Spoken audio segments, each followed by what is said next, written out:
నమస్తే, welcome to Sriprabha news. ముందుగా headlines. ధర్మవరంలో నిర్వహించిన ప్రజాగళం సభలో పాల్గొన్న కేంద్ర హోంశాఖ మంత్రి అమిత్ షా, టీడీపీ అధినేత చంద్రబాబు నాయుడు అమరావతిని మళ్లీ ఆంధ్రప్రదేశ్ రాజధానిగా చేయడానికి పొత్తు పెట్టుకున్నామని వ్యాఖ్య. డీజీపీ కసిరెడ్డి రాజేంద్రనాథ్ రెడ్డి బదిలీ, వెంటనే విధుల నుంచి రిలీవ్ కావాలంటూ ఈసీ ఆదేశాలు. అనంతపురంలో ప్రజాగళం సభలో పాల్గొన్న టీడీపీ అధినేత చంద్రబాబు నాయుడు 5 ఏళ్లుగా వైసీపీ ప్రభుత్వం సాగిస్తున్న దోపిడీకి మే 11న ముగింపు పలకాలని పిలుపు. త్వరలోనే అవినీతి అరాచక ప్రభుత్వం అంతమై ఆంధ్రప్రదేశ్లో ఎన్డీఏ ప్రభుత్వం కొలువు తీరుతుందని కేంద్ర హోం మంత్రి అమిత్ షా జోస్యం చెప్పారు. టీడీపీ జనసేనతో బీజేపీ ఎందుకు పొత్తు పెట్టుకుందో ఈ సందర్భంగా క్లారిటీ ఇచ్చారు. రాష్ట్రంలో గూండాగిరిని నేరస్తుల ఆట కట్టించేందుకే పొత్తు పెట్టుకున్నామన్నారు.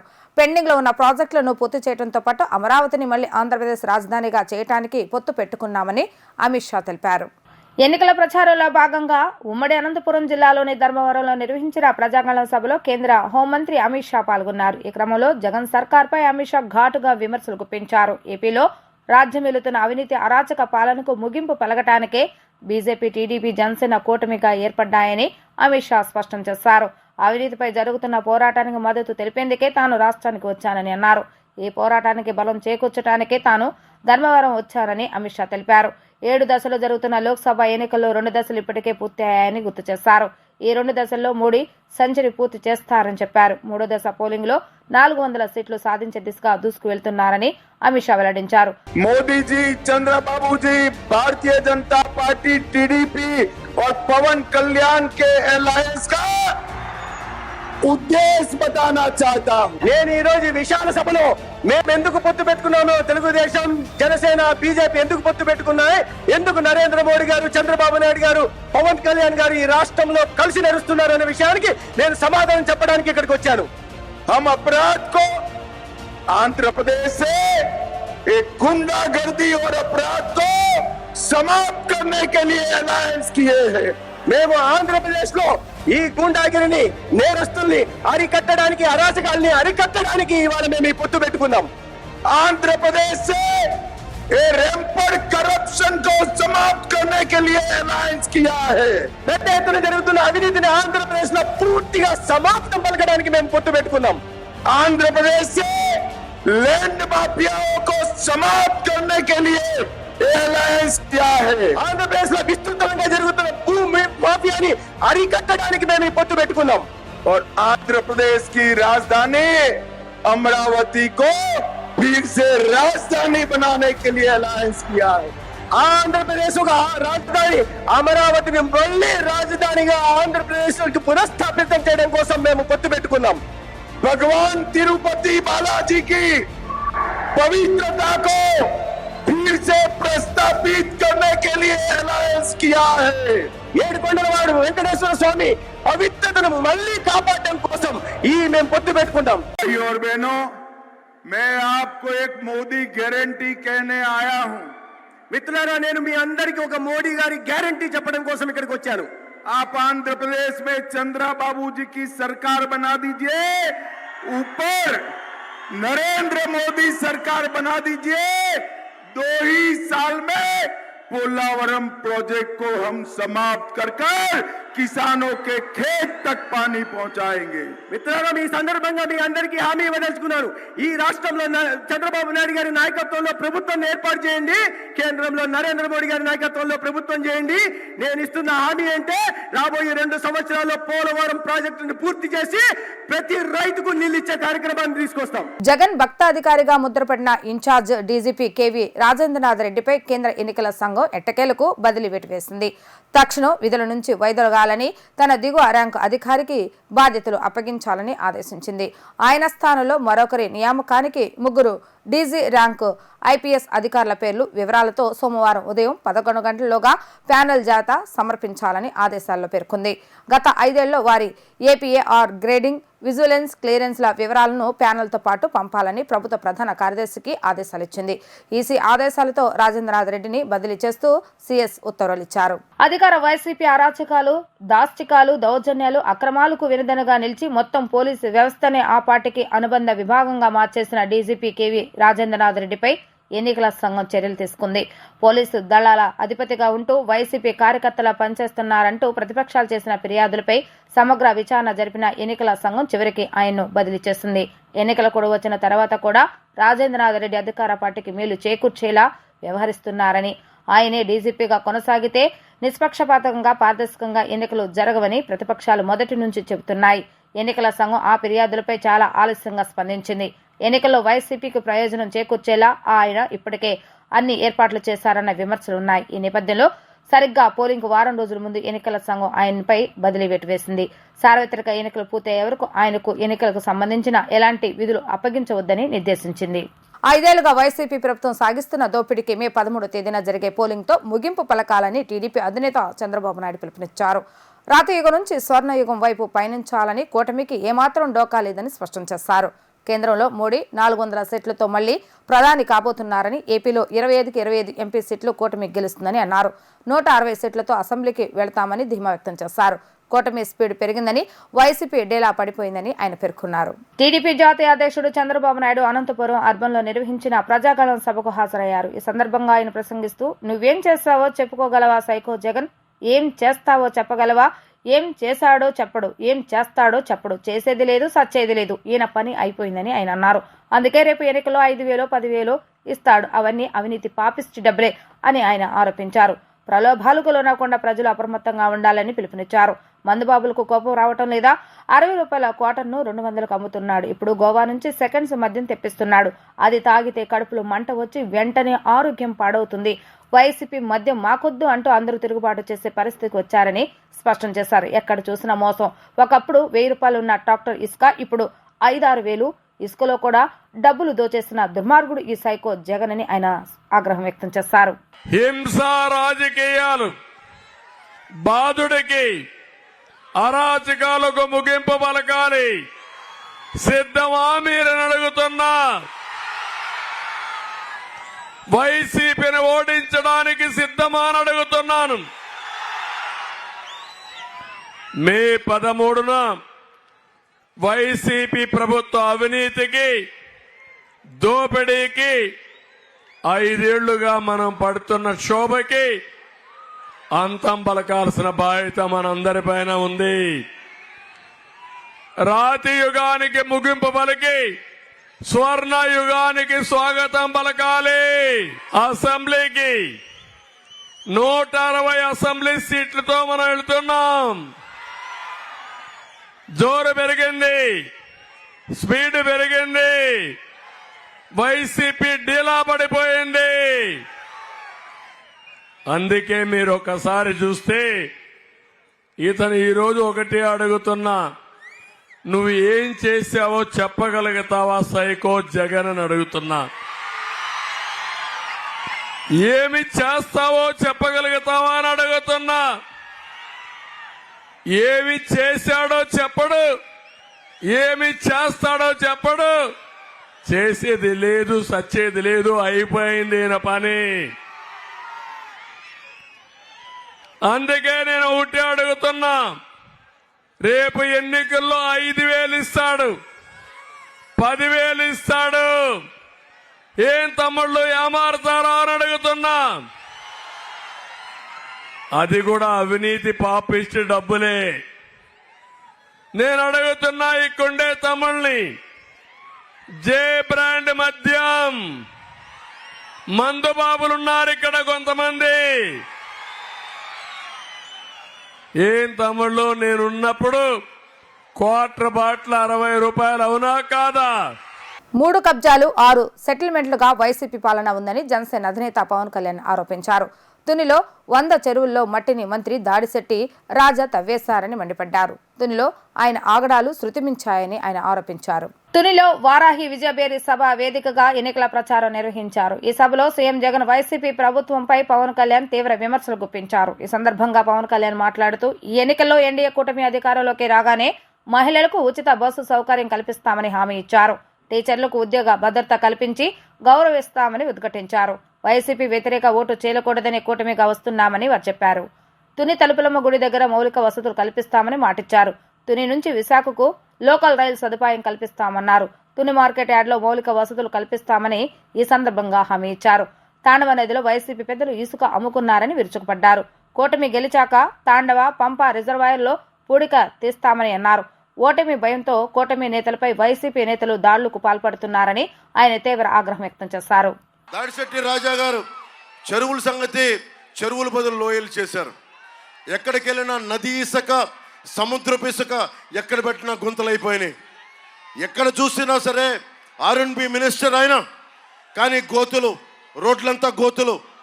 ఎక్కడ చూసినా సరే ఏదైనా అడిగితే నోట్లోంచి బూతులు, ఏదైనా మాట్లాడితే దాడులు, ఏమైనా అడిగితే దోపిడీలు. మొన్న జర్నలిస్ట్ సోదరులు కూడా చెప్పా, జర్నలిస్టుల మీద దాడులు జరిగిపోయాయి. మొట్టమొదటిసారి తునిలోనే ఒక పాపులర్ పేపర్ విలేకరిని దారుణంగా చంపేశారు. ఇది పత్రికా స్వేచ్ఛకి విఘాతం కలగకుండా కూటమి ప్రభుత్వం మీకు అండగా ఉంటుంది. అలాగే తునిలో విపరీత బలమైన వాణిజ్య కేంద్రం, వ్యాపార కేంద్రం, ఇలాంటి తునిలో ఉన్న మార్కెట్ యార్డుకి నిర్వహణ సరిగ్గా లేదు, విశ్రాంతి గదులు లేవు. యార్డులు అభివృద్ధి చేయాలి, తాగునీరు, విశ్రాంతి హాలు సౌకర్యాలు కావాలని ఉంది. మీరు యనమల దివ్య గారిని మనస్ఫూర్తిగా జనసేన మద్దతుదారులు, జన సైనికులు అందరూ అండగా ఉండండి. మార్కెట్ యార్డు తాలూకు అవసరాలని, విశ్రాంతి గదులని, తాగునీరు, ఏ సౌకర్యాలు కావాలో అవన్నీ కల్పించే బాధ్యత తీసుకుంటాం. దాడిశెట్టి రాజా గారు కావాలా? వైసీపీ గెలవాలని కోరుకుంటున్నారా? ఇక్కడ వైసీపీ గెలవాలని కోరుకుంటున్నారా? వైసీపీ అమ్మ ఆడబిడ్డలు మీరు చెప్పండి. ఎందుకంటే రాష్ట్రం మొత్తం కూటమి ప్రభుత్వం వచ్చేస్తుంది. ఒకటి చిన్న తేడా, ఎంత మెజారిటీతోటి ప్రభుత్వాన్ని స్థాపిస్తున్నాం అనేదే తప్ప మనకి ప్రభుత్వం ఖచ్చితంగా కూటమి ప్రభుత్వం వస్తుంది, స్థాపిస్తున్నాం. దాంట్లో ఏమాత్రం తేడా లేదు. కాకపోతే ఎన్ని సీట్ల మెజారిటీతోటి కూటమి ప్రభుత్వం వస్తుంది అన్నదే మన ఏకైక లక్ష్యం. తాండవ నది గురించి మాట్లాడుతూ ఉన్నారు. తాండవ నది ఇసుక లేని నది అయిపోయింది అంటూ ఉన్నారు. ఈ పరివాహక ప్రజలకి చాలా అవసరమైన రీటైనింగ్ వాల్ నిర్మాణం వల్ల ఇక్కడికి ఇసుక అమ్ముకొని కొన్ని కోట్లు సంపాదించుకున్నారు, కానీ రీటైనింగ్ వాల్ నిర్మాణం చేయలేకపోయారు. ముఖ్యమంత్రి జగన్ సొంత జిల్లాలోనే శాంతి భద్రతలు సరిగా లేవని కేంద్ర హోంశాఖ మంత్రి రాజ్నాథ్ సింగ్ విమర్శించారు. కేంద్రం ఏపీకి 25 లక్షల ఇళ్లు మంజూరు చేస్తుందని వెల్లడించారు. కానీ ఇళ్ల స్థలాలు మాత్రమే ఇచ్చి జగన్ అంతటితో చేతులు దులుపుకున్నారని విమర్శించారు. ఏపీలోనూ డబుల్ ఇంజన్ సర్కార్ వస్తుందని ఆయన ధీమా వ్యక్తం చేశారు. కేంద్ర మంత్రి రాజ్నాథ్ సింగ్ ఏపీకి విచ్చేశారు. వైఎస్ఆర్ కడప జిల్లా జమ్మలమడుగు నియోజకవర్గం ఎర్రగుంటలో బీజేపీ కార్యకర్తల సమావేశానికి హాజరయ్యారు. ఈ సమావేశానికి కూటమి అభ్యర్థులు ఆదినారాయణ రెడ్డి, భూపేష్ రెడ్డి కూడా హాజరయ్యారు. ఈ సందర్భంగా రాజ్నాథ్ సింగ్ మాట్లాడుతూ డబుల్ ఇంజన్ సర్కార్తో దేశం, రాష్ట్రంలో అభివృద్ధిలో దూసుకుపోతాయని చెప్పారు. ఏపీలో కూటమి అసెంబ్లీ, లోక్సభ అభ్యర్థులను భారీ మెజారిటీతో గెలిపించాలని పిలుపునిచ్చారు. ఏపీ ప్రగతిలో ప్రధాని నరేంద్ర మోడీ పాత్ర కీలకమని రాజ్నాథ్ స్పష్టం చేశారు. కాంగ్రెస్ పార్టీకి చెందిన పివి నరసింహరావుకు కూడా భారతరత్న ఇచ్చిన ఘనత మోడీదని కొనియాడారు. ఒకే దేశం, ఒకే ఎన్నిక అనేది మోడీ సర్కార్ లక్ష్యమని తెలిపారు. అయోధ్య రామ మందిరం అనేది హిందువుల 500 ఏళ్ల కళ అని పేర్కొన్నారు. మోడీ సర్కార్ ఆ కళ నెరవేర్చిందని తెలిపారు. ట్రిపుల్ తలాక్ రద్దు ముస్లిం మహిళలకు గొప్ప ఊరట అని తెలిపారు. वहां के चीफ मिनिस्टर को बाहुबली फिल्म में कटप्पा की तरह पूरे कमिटमेंट के साथ सेवा करनी चाहिए. రామాయణంలో ఏ విధంగా అయితే చేశారో ఇక్కడ బాహుబలి యొక్క చిత్రం ఇక్కడ జరుగుతూ ఉందనేది మీ అందరికీ తెలుసు. మొట్టమొదటిసారిగా వచ్చిన కూడా నేను కడప యొక్క చరిత్ర నాకు బాగా తెలుసని ఈ సందర్భంగా తెలియజేస్తున్నాను. I told that the chief minister बोल दिया ओके, मगर YSRCP की 10 वर्षों की सरकार में यहां पर नहीं हुआ. कड़पा ही नहीं, पूरे मैं मानता हूं आंध्र प्रदेश में YSRCP के करप्शन के कारण लोग फेडअप हैं. ఈ రోజు ఆంధ్రప్రదేశ్ రాష్ట్రానికి ముఖ్యమంత్రిగా ఉన్న జగన్మోహన్ రెడ్డి వైఎస్ఆర్సీపీ వల్ల ఇక్కడ కడప ప్రజలు సంతోషంగా లేదనేది కంటాపతంగా మిమ్మల్ని చూసిన తర్వాత చెప్పగలుగుతున్నానని చెప్పి ఈ సందర్భంగా తెలియజేస్తున్నాను. लॉ एंड ऑर्डर की सिचुएशन यहाँ पर पूरी तरह से वर्स्ट है. चीफ मिनिस्टर का होम डिस्ट्रिक्ट होते हुए भी यहाँ पर रेप और मालेस्टेशन की घटनाएं इस क्षेत्र में हो रही हैं. मैं समझता हूँ जिस चीफ मिनिस्टर के होम डिस्ट्रिक्ट में इस प्रकार की रेप और मालेस्टेशन की घटनाएं हो रही हैं उसको चेयर पर बने रहने का कोई नैतिक अधिकार नहीं है. ఇక్కడ ముఖ్యమంత్రిగా పనిచేస్తున్న జగన్మోహన్ రెడ్డి యొక్క సొంత జిల్లాలోనే లా అండ్ ఆర్డర్ పరిస్థితి ఎంత దారుణంగా ఉందో, మానభంగాలు జరుగుతున్నాయి. ఇక్కడ పట్టించుకున్న పాపాన పోవడం లేదు. ఇంకా రాష్ట్రంలో అతను అధికారంలో ఉండే అర్హత లేదని ఈ సందర్భంగా నేను తెలియజేస్తున్నాను. मैं चीफ मिनिस्टर से पूछना चाहता हूं कि आंध्र प्रदेश 13.5 लाख करोड़ कि यह लोन में डूबा हुआ है, जबकि यहां की गवर्नमेंट ने टैक्स को काफी इन्हांस करके, टैक्स को काफी बढ़ाकर जनता से वसूला है। నేను ఈ రాష్ట్ర ముఖ్యమంత్రిని అడుగుతున్నాను, 13.5 లక్షల కోట్ల రూపాయలు అప్పు చేసి ఈ రాష్ట్రాన్ని ఏమి అభివృద్ధి చేసినామని చెప్పేసి ఈ సందర్భంగా నేను ప్రశ్నిస్తున్నాను. మన ఇంట్లో దొంగలు పడితే ప్రజలంతా తిరుగుబాటు చేసి తరిమి కొడతామని రాష్ట్రంలో ముఖ్యమంత్రిగా ఫోటంటీగా ఉన్నారని టీడీపీ జాతీయ ప్రధాన కార్యదర్శి నారా లోకేష్ ఆరోపించారు. ఆయన ఆస్తుల కన్నా కేసుల లిస్టు పెద్దది. రాబోయే ఎన్నికల్లో అందరం కలిసికట్టుగా తిరుగుబాటు చేసి గజదొంగను తరిమి కొట్టాలని ఆయన పిలుపునిచ్చారు. టీడీపీ జాతీయ ప్రధాన కార్యదర్శి నారా లోకేష్ ఏలూరులో క్రాంతి కళ్యాణ మండపం వద్ద నిర్వహించిన యువగళం సభకు హాజరయ్యారు. ఈ కార్యక్రమంలో లోకేష్ మాట్లాడుతూ నెల రోజుల్లో రాష్ట్రం నుంచి చనిపోతుంది, ప్రజాప్రభుత్వం రాబోతుందని అన్నారు. ఇప్పుడు ఏ నోట విన్నా జరుగు జగన్ జరుగు, ఖాళీ చేయి కుర్చీ అనే నినాదమే వినిపిస్తుందని తెలిపారు. ఎన్నికల ఫలితాల్లో కూటమి విజయం దుందుబి మోగిస్తుందన్న వార్తలతోనే రౌడీలు, గుండాలు, స్మగ్గర్లు, గంజాయి, బ్లేడ్ బ్యాచ్లు రాష్ట్రం వదిలి పారిపోతున్నారని తెలిపారు. అయితే ఎక్కడికి వెళ్లినా వారిని వదిలిపెట్టేది లేదని, భూమండలంలో ఎక్కడున్నా పట్టుకొచ్చి వడ్డీతో సహా చెల్లిస్తామని హెచ్చరించారు. జగన్ స్కూల్లోనే ఫెయిల్, కాలేజీలోనూ ఫెయిల్, ప్రతిపక్ష నాయకుడిగా ఫెయిల్, ముఖ్యమంత్రిగా ఘోరంగా ఫెయిల్, అడుగడుగునా ప్రజలను ఇబ్బందులు పెడుతున్నారని ఆరోపించారు. నిత్యావసర వస్తువుల ధరలు, రైతుల ఆత్మహత్యలు పెరిగిపోయాయని, బడుగు బలహీన వర్గాలపై యథేచ్ఛగా దాడులు చేస్తున్నారని మండిపడ్డారు. జగన్ సర్కార్ 100% ఫెయిల్యూర్ ప్రభుత్వమని ఆరోపించారు. ఒక్క అవకాశం అన్న మాట మాయ మాటకు మనందరం పడిపోయాం. ఈ రోజు మోసపోయాం. ఆనాడు జగన్మోహన్ రెడ్డి యువతగా ఏం చెప్పాడు? వైకాపా ప్రభుత్వ అధికారంలోకి వచ్చిన మొదటి సంవత్సరంలోనే మెగా డిఎస్సి ఏర్పాటు చేసి 2,30,000 పెండింగ్ పోస్టులు భర్తీ చేస్తాను. కానీ ఆయన భర్తీ చేసింది ఎన్ని పోస్టులు తెలుసా? 0. ప్రతి సంవత్సరం జాబ్ క్యాలెండర్ అన్నాడు, జాబ్లెస్ క్యాలెండర్ ఇచ్చాడు. ఇంతేకాదు ప్రతి ఏడా కానిస్టేబుల్ పోస్టులు కూడా భర్తీ చేస్తాడు, ఒక్క పోస్ట్ కూడా ఇవ్వాల. ఇంకా ఈ ప్రభుత్వం చేతకంతనం వల్ల ఉన్న పరిశ్రమలన్నీ పక్క రాష్ట్రానికి తరలి వెళ్ళిపోయాడు. ఆనాడు ఇంకో మాట అన్నాడు, 25కి 25 ఎంపీలు ఇవ్వండి, ఢిల్లీ మెడలు వంచి ప్రత్యేక హోదా తీసుకొస్తా అన్నాడు. ఏమైంది హామీ? ఇప్పుడు మాట్లాడే లేదు, మర్చిపోయాడు. 22 మంది లోక్సభ ఎంపీలు ఉన్నారు, వాళ్ళకి 9 మంది రాజ్యసభ ఎంపీలు ఉన్నారు. అంటే 31 మంది ఎంపీలు మీరు గెలిపించి పంపించారు. మీ వల్ల వాళ్ళు ఎంపీలు అయ్యారు. కానీ ఏనాడైనా ప్రత్యేక హోదా గురించి అడిగారా? కేంద్రం నుంచి రావాల్సిన నిధుల గురించి ఏనాడైనా పోరాడారా? పోలవరం ప్రాజెక్ట్ గురించి ఏనాడైనా ముఖ్యమంత్రి గారు కేంద్రం దగ్గరికి వెళ్లి మా ప్రాజెక్ట్ పూర్తి చేయండి అని కోరారా?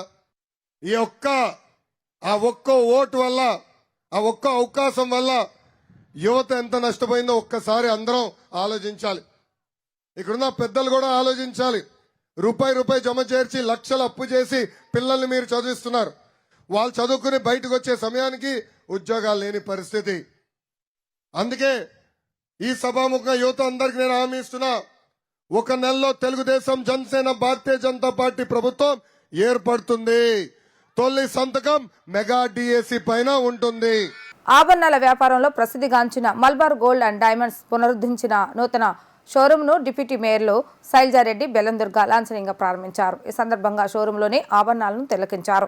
షోరూం ప్రారంభం సందర్భంగా ఆభరణాలు కొనుగోలు చేసిన కస్టమర్లకు ఆభరణాలను అతిథులచే అందజేశారు. ఈ సందర్భంగా డిప్యూటీ మేయర్లు శైలజారెడ్డి, బెల్లందుర్గ మాట్లాడుతూ 2012లో స్థాపించబడిన మల్బార్ షోరూంలో అదనంగా ప్రారంభించుకోవడం సంతోషకరంగా ఉందన్నారు. మహిళలకు నగలంటే ఎంతో ప్రత్యేకమని, ఈ షోరూంలో light weight jewellery, diamond jewellery, uncut jewellery వంటి ఆభరణాలు ఇక్కడ లభిస్తాయని అన్నారు.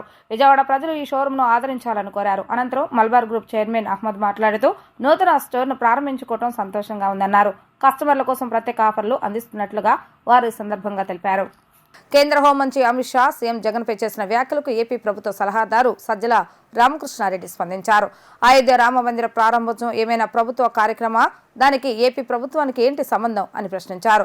భారతదేశంలో ఎవరైనా అన్ని మతాలను గౌరవించవలసిందేనని ఆయన స్పష్టం చేశారు. కేంద్ర హోంమంత్రి అమిత్ షా ధర్మవరం సభలో ఏపీ జగన్ ను ఉద్దేశించి వ్యాఖ్యలు చేశారు. దీనిపై ఏపీ ప్రభుత్వ సలహాదారు సజ్జల రామకృష్ణారెడ్డి స్పందించారు. అయోధ్య రామ మందిర ప్రారంభోత్సవం ఏమైనా ప్రభుత్వ కార్యక్రమమా? దానికి ఏపీ ప్రభుత్వానికి ఏంటి సంబంధం? భారతదేశంలో ఎవరైనా అన్ని మతాలు గౌరవించవలసిందే. ఓ మతంపై ఇష్టముంటే అది వ్యక్తిగతం వరకే పరిమితం కావాలి. కానీ అయోధ్యలో జరిగిన ప్రభుత్వ కార్యక్రమమో అధికారిక కార్యక్రమమో కాదు కదా అని అన్నారు. ఇవాళ వచ్చి వాళ్లకున్న ఉద్దేశాలను బయట పెట్టుకుని దీని ద్వారా సందేశం పంపి 4 ఓట్లు సంపాదించుకోవాలని చూస్తే అది వాళ్ళకే తిప్పి కొడుతుంది. అమిత్ షా అడిగిన దానికి ఏమైనా అర్థం ఉందా? ఫలానా దగ్గరికి ఎందుకు పోలేదంటే ఏం చెప్తాం? హిందూ మతంపై ఆధారపడిన ఆ పార్టీ వాళ్లే కొంతమంది ఆ కార్యక్రమానికి వెళ్లి ఉండకపోవచ్చు. రాష్ట్రం నుంచి ఇప్పటికే చాలా మంది అయోధ్య పోతుండొచ్చు, తిరుమలకు వెళ్లటం లేదా? ఇది అంతే. వీళ్లకు నచ్చినట్టుగా ప్రతి పౌరుడు తనను తాను నిరూపించుకోవాలంటే అది తప్పు అని సజ్జల స్పష్టం చేశారు. ఈ రోజు ప్రౌడ్ గా చెప్పుకుంటున్నాం. ల్యాండ్ టైటిలింగ్ యాక్ట్ ఏదైతే మనం తెస్తున్నామో అది ఎవరికి కళ్ళె వేసేది, ఎవరిని పాతాళానికి తొక్కేది అంటే ల్యాండ్ గ్రాబర్స్, భూ మాఫియాలు. అడ్డంగా ఎక్కడ చూస్తే అక్కడ జెండా పాతి రికార్డుల్లో తారుమారు చేసి చేసుకునే చంద్రబాబు నాయుడు అనుకో అలాంటి గ్యాంగ్ ఎవరున్నారో, లేదా అలాంటి వెస్టెడ్ ఇంట్రెస్ట్ ఉండే గ్రూపులు, వాళ్లకు ఊపిరాడకుండా చేసి అక్కడికి ఆంధ్రప్రదేశ్లో వాళ్ళకి స్థానం లేకుండా చేసే దాంట్లో మన ప్రభుత్వం తీసుకున్నది పెద్ద చొరవ ల్యాండ్ టైటిలింగ్ యాక్ట్. ఆ సందర్భంలోనే ల్యాండ్ టైటిలింగ్ యాక్ట్ కూడా నేను ఎందుకు వస్తున్నానంటే అంతా చేసి ఈయన భూమాఫీ అన్నాడు. ఆ భూమాఫీని ఎదుర్కోవాలని చెప్పి ఆ నీతి ఆయోగ్ ఇట్లుంటే బాగుంటుంది, ఇంటర్నేషనల్ గా కూడా వాళ్ళు పంపించిన నోటు మరి ఈయనకు గుర్తుందో లేదో అమిత్ షా గారికి. అది ఎవరు ఇంప్లిమెంట్ చేస్తున్నారు ఆదర్శప్రాయంగా అంటే మళ్ళీ ఆంధ్రప్రదేశ్. మీకు సిన్సియారిటీ అన్నా లేకుండా అక్కడ మీరు తయారు చేస్తున్న వాటిలో ఉండే సిన్సియర్గా వాటిని అటెంప్ట్ చేసి ఇంప్లిమెంట్ చేస్తే వచ్చేది ఎవరికంటే ప్రయోజనం కలిగేది సామాన్య జనానికి. అరకొర ఆస్తులుండి వాటి ప్రొటెక్ట్ చేసుకోవడం ఎట్లా అని చూస్తున్న వాళ్లకు, నిజాయితీ పరులకు, ఒక సివిలైజ్డ్ సొసైటీలో మోడర్న్ దీనికి సంబంధించినంత వరకు హాయిగా స్వేచ్ఛగా మన ఆస్తికి భద్రత ఉందని ఫీల్ కావాలనుకునే వాళ్లకు, వాళ్ళ కోసం తయారవుతున్న చట్టం. ఆంధ్రప్రదేశ్లో పోలింగ్ తేదీ దగ్గర పడుతుండటంతో అభ్యర్థులు ప్రచారాన్ని హోరెత్తిస్తున్నారు. ఏపీలో కూటమి తరపున మరోసారి ప్రచారం చేసేందుకు ప్రధాని నరేంద్ర మోడీ వస్తున్నారు. రాష్ట్రంలో ప్రధాని మోడీ పర్యటనకు సంబంధించిన షెడ్యూల్ ఖరారైంది. మే 6, 8 తేదీలో ప్రధాని మోడీ పర్యటిస్తారని, కూటమి ప్రధాని మోడీ ప్రచారం చేస్తారని ఏపీ బీజేపీ వర్గాలు స్పష్టం చేశాయి. మే 8వ తేదీ మోడీ పర్యటిస్తారని, కూటమి ప్రధాని మోడీ ప్రచారం చేస్తారని ఏపీ బీజేపీ వర్గాలు స్పష్టం చేశాయి. మే 8న పిల్లేరు సభ, విజయవాడ రోడ్ షోలో మోడీ పాల్గొంటారని తెలిపారు. ప్రధాని మోడీ సభలను విజయవంతం చేయాలని కోరారు. కూటమి అభ్యర్థులు విజయాన్ని ఆకాంక్షిస్తూ సభలో మోడీ ప్రసంగిస్తారు. ఈ నెల 8వ తేదీన మధ్యాహ్నం 2 గంటలకు తిరుపతి విమానాశ్రయానికి మోడీ చేరుకుంటారు. పిల్లేరు అసెంబ్లీ పరిధిలోకి కలిగిరి దగ్గర ఏర్పాటు చేస్తున్న బహిరంగ సభలో చంద్రబాబు నాయుడు పవన్తో కలిసి పాల్గొంటారు. అనంతరం సాయంత్రం 5 గంటలకు విజయవాడ చేరుకుని నగరంలోని ఇందిరాగాంధీ మున్సిపల్ స్టేడియం నుంచి బెన్ సర్కిల్ వరకు పవన్ చంద్రబాబుతో కలిసి రోడ్ షోలో పాల్గొంటారు. అక్కడ ఏర్పాటు చేసిన సభలో మాట్లాడతారు. వార్తలు ముగించే ముందు హెడ్లైన్స్ మరొకసారి. ధర్మవరంలో నిర్వహించిన ప్రజాగళం సభలో పాల్గొన్న కేంద్ర హోంశాఖ మంత్రి అమిత్ షా, టీడీపీ అధినేత చంద్రబాబు నాయుడు. అమరావతిని మళ్లీ ఆంధ్రప్రదేశ్ రాజధానిగా చేయడానికి పొత్తు పెట్టుకున్నామని వ్యాఖ్య. డీజీపీ కసిరెడ్డి రాజేంద్రనాథ్ రెడ్డి బదిలీ, వెంటనే విధుల నుంచి రిలీవ్ కావాలంటూ ఈసీ ఆదేశాలు. అనంతపురంలో ప్రజాగళం సభలో పాల్గొన్న టీడీపీ అధినేత చంద్రబాబు నాయుడు, 5 ఏళ్లుగా వైసీపీ ప్రభుత్వం సాగిస్తున్న దోపిడీకి మే 11న ముగింపు పలకాలని పిలుపు. ఇవి ఈ రోజు వార్తా విశేషాలు. మరలా 3 ప్రసారమైన వార్తలు మళ్ళీ కలుద్దాం. అంతవరకు సెలవు, నమస్కారం.